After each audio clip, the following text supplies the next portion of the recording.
Olá, está no ar o Boletim Coronavírus. Eu agradeço sua companhia e audiência. O Brasil já é um dos países com a maior taxa de vacinação contra o coronavírus do mundo. Veja na reportagem. Apesar de ter um sistema de imunização em massa mundialmente famoso, o Brasil iniciou a campanha de vacinação contra o coronavírus em janeiro, várias semanas depois dos Estados Unidos, Argentina, Chile e grande parte dos países europeus. A campanha começou lenta e com interrupções, mas engrenou em seguida e logo os números de mortos caíram de uma média diária de mais de 2.000 em junho para menos de 600.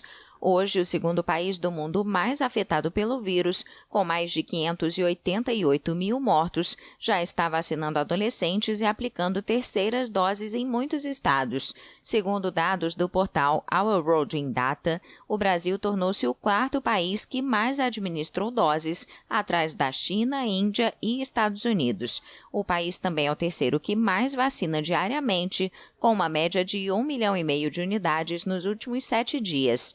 Nos últimos 3 meses, o número de brasileiros vacinados com a primeira dose quase triplicou, chegando a 67,6% da população.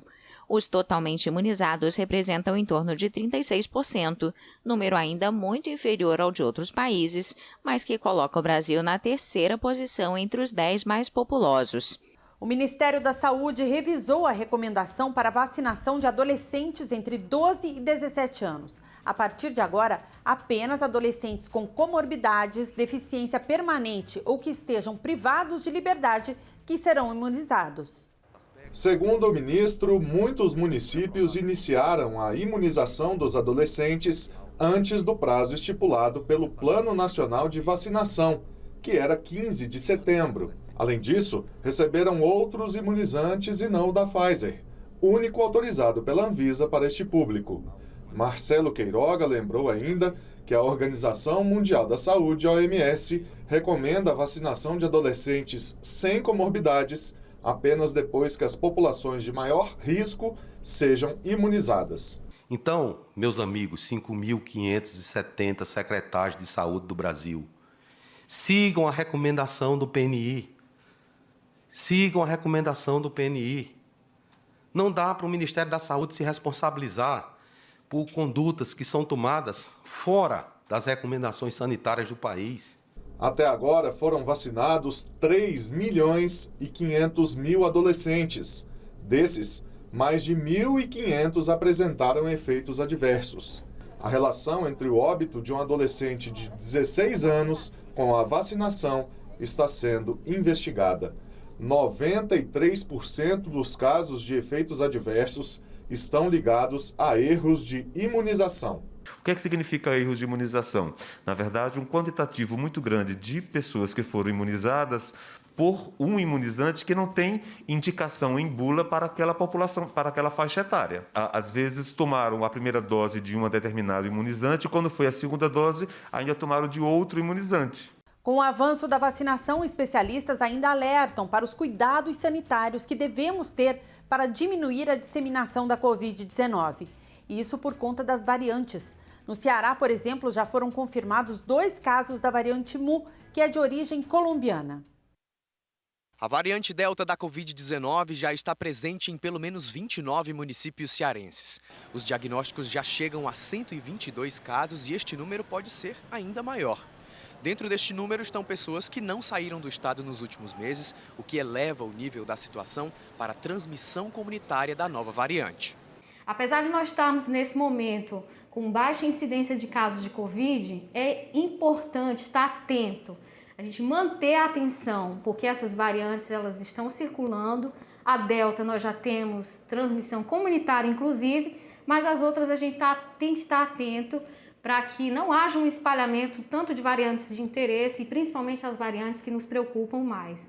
Então, para isso, a gente precisa investir fortemente na vacinação. Os 2 casos da variante Mu, proveniente da Colômbia, foram diagnosticados em 2 mulheres residentes em Fortaleza, uma de 45 e outra de 47 anos de idade, que viajaram à Colômbia recentemente. A Organização Mundial de Saúde utiliza 2 categorias para classificar as variantes da Covid-19. São as variantes de interesse e as de preocupação.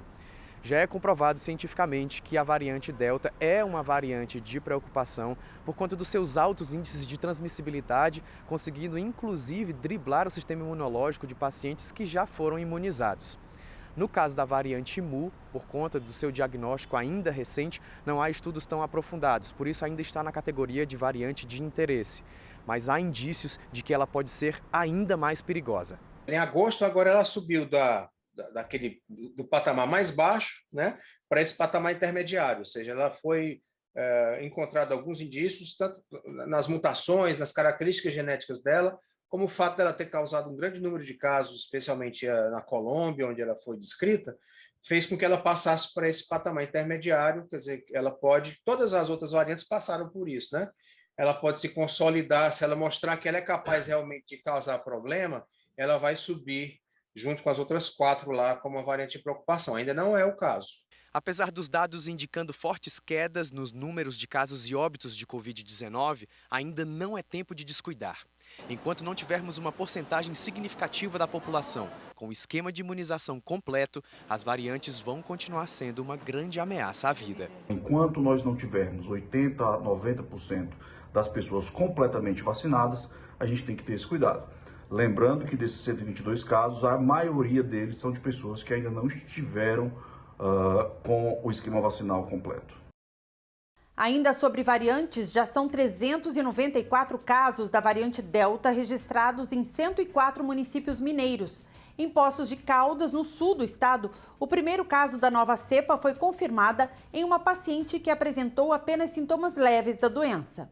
A variante Delta foi identificada em uma paciente de 81 anos de idade que ficou internada em leito clínico no hospital de campanha, mas já recebeu alta. Nós estamos fazendo o rastreamento das pessoas, da família dessa senhora, e nós estamos observando que algumas desses familiares adquiriram a doença, ficaram testados positivos para a Covid, mas não tiveram sintoma e nenhum deles foi internado.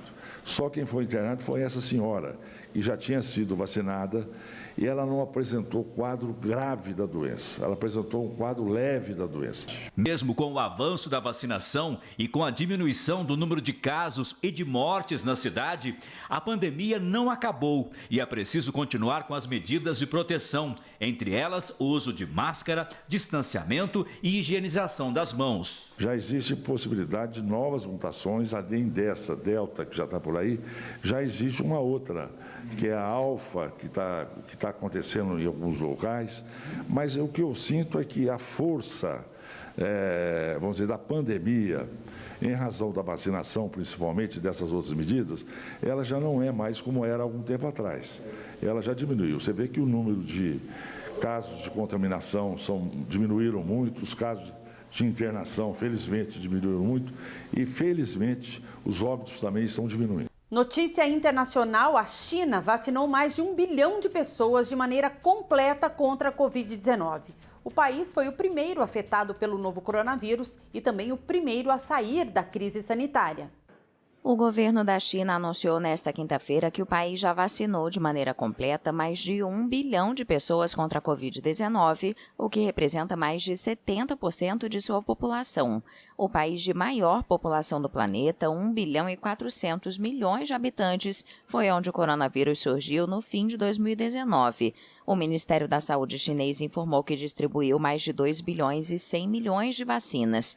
A China, primeiro país afetado pela pandemia, também foi o primeiro a sair da crise em 2020, após a adoção de medidas radicais, como testes em larga escala e o fechamento quase total das fronteiras. Ainda são registrados focos esporádicos limitados, como nos últimos dias na província de Fujian, com quase 50 casos por dia. O balanço oficial de mortes por Covid-19 na China é de 4.636 pessoas. O país iniciou a vacinação no fim do ano passado, principalmente com as vacinas aplicadas em 2 doses e desenvolvidas pelos laboratórios Sinovac e Sinopharm. Mas a taxa de eficácia dos imunizantes deixa dúvidas, principalmente em relação às variantes mais resistentes como a Delta. Um estudo divulgado pela Organização Meteorológica Mundial concluiu que nem os lockdowns provocados pela pandemia foram suficientes para desacelerar o ritmo das mudanças climáticas. No ano passado, milhares de pessoas permaneceram semanas em casa sem usar transportes. A economia mundial teve uma enorme queda. Mesmo assim, a concentração dos principais gases de efeito estufa, CO2, metano e óxido nitroso, continuaram a aumentar em 2020 e no primeiro semestre de 2021. O relatório divulgado hoje pela Organização Meteorológica Mundial, que é ligada às Nações Unidas, mostra que houve no ano passado uma melhora na qualidade do ar global, mas que esse avanço foi pouco significativo na situação geral e que já voltamos ao patamar de emissões de 2019. Ao apresentar os dados, o secretário-geral da organização, Petteri Taalas, alertou para o risco de que não consigamos cumprir o Acordo de Paris. Ele disse que há um pensamento de que talvez no futuro algo possa acontecer, mas que é óbvio que precisamos atuar já nesta década se quisermos chegar ao limite mínimo do acordo. O Acordo de Paris foi firmado pelos países em 2015. Ele prevê uma redução dos gases de efeito estufa para que a temperatura mundial não aumente mais que 2 graus Celsius, ou 1,5 de preferência, acima da temperatura da era pré-industrial. Mas, de acordo com os dados do relatório, há uma chance de 40% de que essa temperatura seja atingida já nos próximos 5 anos. O Boletim Coronavírus está terminando. Você continua com a nossa programação. Até a próxima!